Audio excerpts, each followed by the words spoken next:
What if I told you that a little bit of glue and a little bit of joint compound could do this? Forget expensive crackle mediums. Today I'm showing my favorite DIY hack to get that gorgeous vintage cracked plaster look using supplies that you probably already have at home. So stick around, because once you see how easy this is, you're going to want to use it on all of your crafting projects.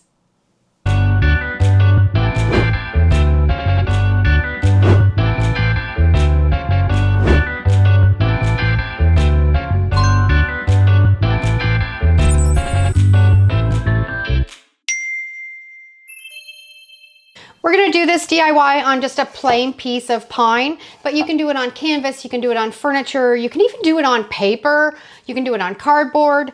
What I wanna do though is I wanna make a nice base underneath, because once you get that crackle, that's what's gonna show through. So I'm gonna use some of my black acrylic paint. I'm gonna paint this piece of pine black.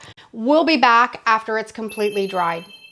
Now that we have our base coat dry, we're going to be using school glue, and we want to put a layer of that on top. Now, you may have seen this technique done with paint to create a painted crackle technique. This is different. This is using the joint compound, and it gives a completely different look. So we are going to put the glue on top, and for bigger crackles, put more glue. For thinner crackles, put on a thin coat. It's just something that you can kind of just fool around with and see what kind of crackling you get with this technique. It's just kind of fun to experiment.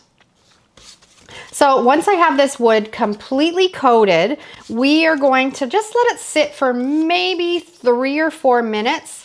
We don't want it to completely dry. We want it just to be tacky. So I'm going to put a bit more on across the whole board. We're going to set it aside, and I will be back in 3, maybe 4 minutes. Okay, our glue is just starting to get tacky. It's been about 3 minutes. So we're going to mix this up now, and we're going to go 2 to 1. So we're going to go 2 parts joint compound. So I'm going to use 1 cup. I think we'll scoop it.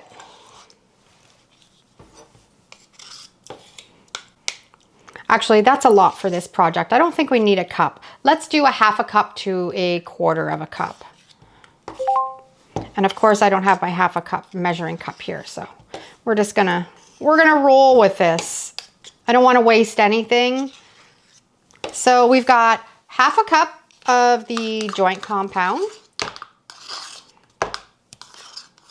And this doesn't store well, so just mix up what you're going to use for your project.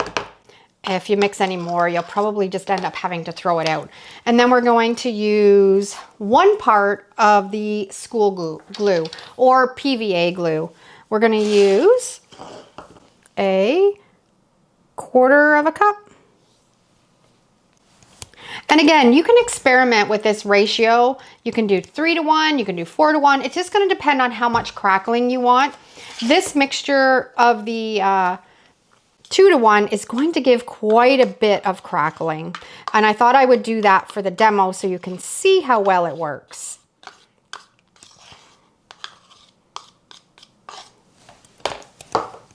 We're going to mix it really well, incorporating those 2 ingredients together. And what happens is all of these create tension on the surface and dry at different times. Your white glue on the bottom is going to dry differently than the glue that's in the joint compound, than how the joint compound is going to dry. So that's what's creating those crackles. Once we get this really mixed well, I find it's easiest to spread this with a palette knife. You probably don't want to use a paintbrush because it's just going to fill up the bristles. It's going to pull too much on the glue and incorporate everything together and affect your crackles. So I do find that a palette knife works best. And then we're going to just start to spread this on. And again, what are you going to use this on? You can use this on furniture pieces that you want to have a crackle. You can use it on signs if you're making a sign and you want it to have a real vintage look. You can use it on a piece of cardboard if you want a crackled look on a piece of paper. or cardboard to put in your mixed media or your junk journaling projects. It's just kind of one of those fun things that us crafters love to fool around with and see what we can create. You don't want it too thin. If you get it too thin, it's not going to crackle as well. You want a nice thick layer. We're going to cover that whole surface. This is also good if you wanted to do it on a canvas and do like an abstract painting. And you can go in afterwards once it's dried and you can add some acrylic paint on top of it, or you can add some antiquing wax if you wanted to have a real vintage look and put the antiquing wax so it goes into all the cracks and the crevices.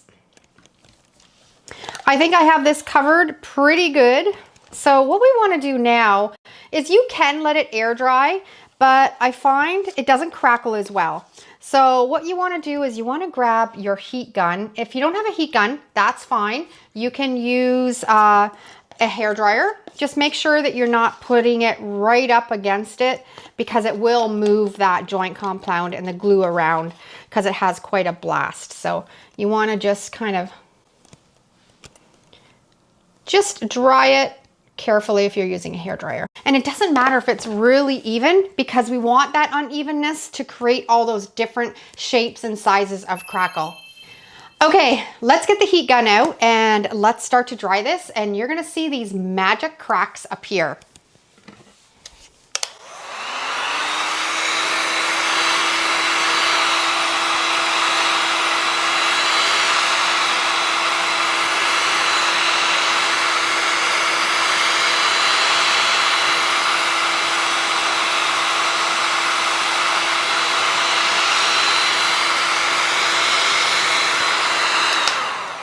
This is gonna take a little bit. You don't wanna sit here and watch me do this. So as soon as it starts to crackle, I'll be back.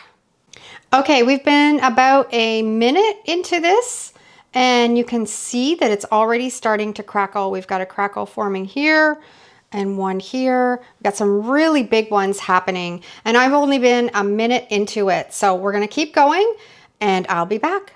This is about 3 minutes in. Fantastic crackling happening. We're gonna keep going. This is all dry. It looks absolutely fantastic. We got some really big cracking going on. It's nice, it's solid. It's ready to paint, or you can put some antiquing wax on it and let it flow into the cracks. What about some rub and buff? There's so many possibilities with this DIY. Just use your imagination and give it a try.